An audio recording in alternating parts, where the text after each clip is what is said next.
अस्सलाम वालेकुम guys, my name is Syed Abbas Azaidi और आज के इस वीडियो ट्यूटोरियल के अंदर हम लोग बात करने जा रहे हैं एसक्यूएल के अंदर ऑर्डर बाय के क्लॉज के बारे में। जैसे हम डिफरेंट क्लॉजेस पहले भी पढ़ चुके हैं, हमने सेलेक्ट का क्लॉज पढ़ा, फ्रॉम का क्लॉज पढ़ा, वेयर का क्लॉज पढ़ा, तो अब इसी तरीके से ये हमारा ऑर्डर बाय का क्लॉज है। तो आइए चलते हैं ऑर्डर बाय के क्लॉज को देखते हैं। ऑर्डर बाय के क्लॉज का हमारे पास जो सिंटेक्स होता है, सबसे पहले सेलेक्ट का क्लॉज आता है, फिर फ्रॉम का क्लॉज, फिर वेयर का क्लॉज और ऑर्डर बाय का क्लॉज उसके बाद आता है। ये सीक्वेंस इसी तरीके से होनी चाहिए। अगर मैं फ्रॉम का क्लॉज वेयर के बाद कर दूंगा तो ये मेरे पास रन नहीं होगा, एरर आ जाएगा। सीक्वेंस आपने इसी तरीके से रखनी है इसकी। और एक छोटा सा पॉइंट यहाँ पे मैं आपको और क्लियर कर दूं कि ऑर्डर बाय का क्लॉज जो होता है सिलेक्ट स्टेटमेंट के अंदर सबसे लास्ट क्लॉज होता है ऑर्डर बाय का। इसके बीच में और भी काफ़ी सारे क्लॉजेज आते हैं, हम आगे जाके और भी पढ़ेंगे, लेकिन ऑर्डर बाय का जो क्लॉज है वो सबसे लास्ट क्लॉज होता है। बाकी क्लॉज जितने भी हैं वो सब ऑर्डर बाय से पहले आएंगे।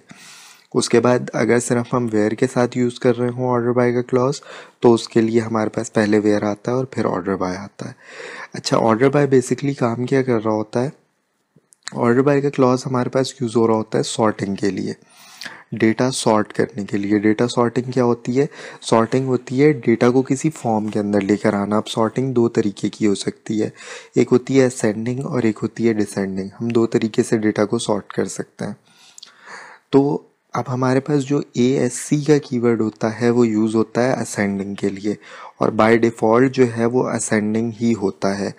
और इसके अंदर यानी कि जैसे अगर ये आप पीछे चल के इसका जो ऑर्डर बाय के क्लॉज है इसका आप वो चेक करेंगे, जो हमारे पास सिंटेक्स है कि हम लोग ऑर्डर बाय का क्लॉज लिखते हैं, उसके बाद एट्रीब्यूट का नाम आता है, फिर ASC का कीवर्ड या DESC का कीवर्ड ये लिखा जाता है इस तरह।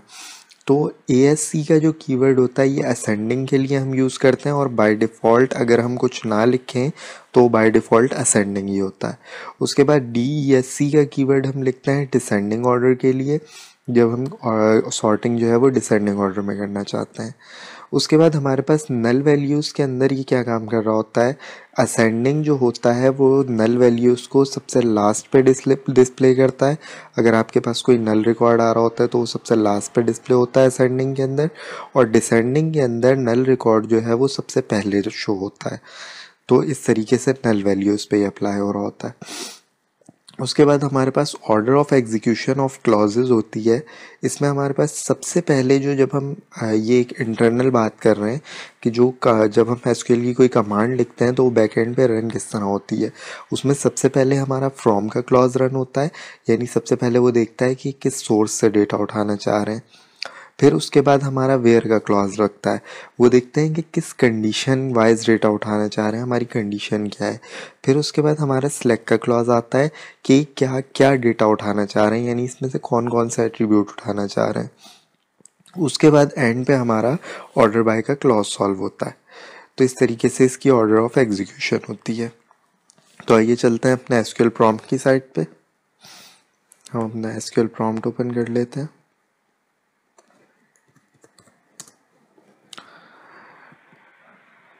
अपने ऑर्डिनरी यूज़र से स्कॉट से लॉगिन हो जाएंगे हम।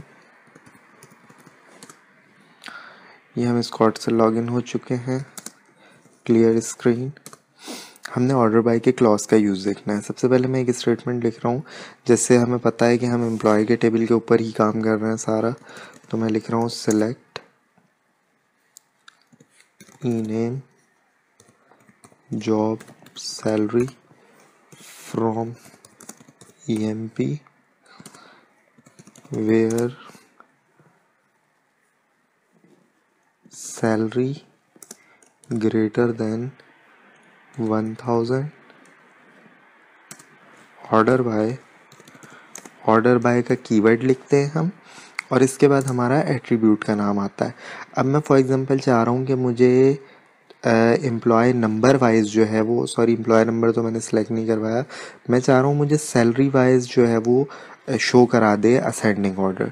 तो मैं यहाँ पे सेल लिखूँगा सेल लिख के जब मैं सेमीकोलन डाल के एंटर करूँगा, अब आप देखिए सबसे पहले मेरे पास 1100 की सैलरी आई है, फिर 1250 और फिर 1300। अगर मैं इसी कमांड को बगैर ऑर्डर बाय के चलाता हूँ और फिर हम फ़र्क देखते हैं कि ऑर्डर बाय ने हमारा क्या काम किया। ये हमने ऑर्डर बाय का क्लॉज हटा दिया।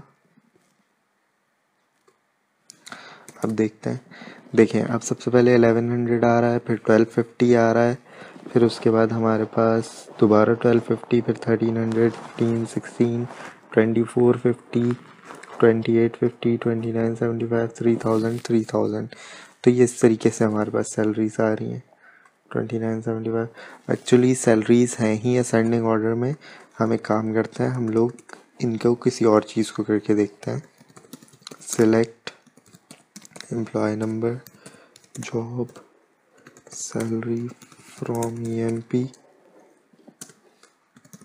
Where salary greater than 1000। इसमें आप कोई भी वेयर में कंडीशन लिख सकते हैं। ऑर्डर बाय एम्प्लॉय नंबर, अब मैंने इसको एम्प्लॉय नंबर वाइज जो है वो प्रिंट किया है ऑर्डर में 7499। अब जैसा आप देख रहे हैं ऑर्डर बाय का क्लॉज हटाते हैं।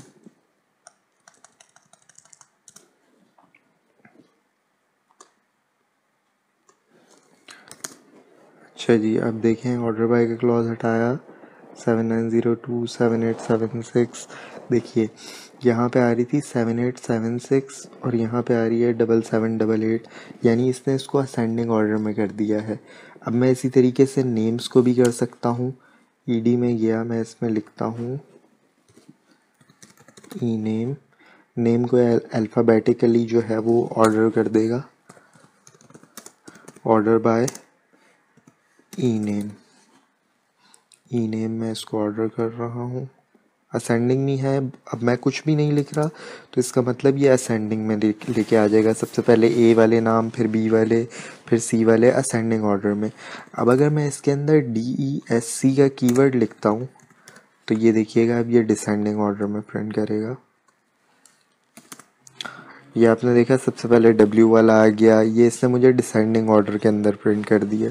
तो अगर हम इसको असेंडिंग ऑर्डर में देंगे तो ये असेंडिंग ऑर्डर में प्रिंट करेगा हमारे पास। अगर हम डिसेंडिंग ऑर्डर में देंगे तो ये हमारे पास डिसेंडिंग ऑर्डर में प्रिंट कर देगा। अच्छा, इसके अंदर वेयर क्लॉज के अंदर एक और चीज़ होती है, ऑर्डर बाय के क्लॉज में एक और चीज़ होती है, हम एक से ज़्यादा एट्रीब्यूट भी दे सकते हैं इसको। फॉर एग्जांपल मैं चाह रहा हूँ एम्प्लॉय नेम भी हो एंड एम्प्लॉय नंबर वाइज भी करे, दोनों तरीक़ों से जो है ये मुझे सॉर्ट करके दे डेटा को।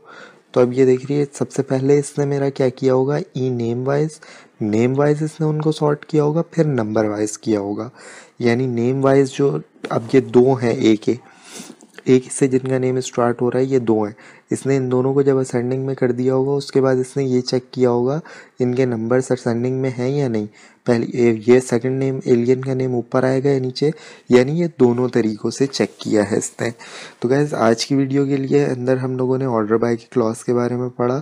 तो आज की वीडियो के लिए इतना ही। इंशाल्लाह अगली वीडियोस में आपसे मुलाकात होगी। हमारे चैनल को सब्सक्राइब कीजिए, हमारी वीडियोस को लाइक कीजिए, और अगर आपकी कोई क्वेरी हो तो काइंडली हमें कमेंट में मेंशन कीजिए, हम ज़रूर उसका रिप्लाई आपको करेंगे। अल्लाह हाफ़िज़।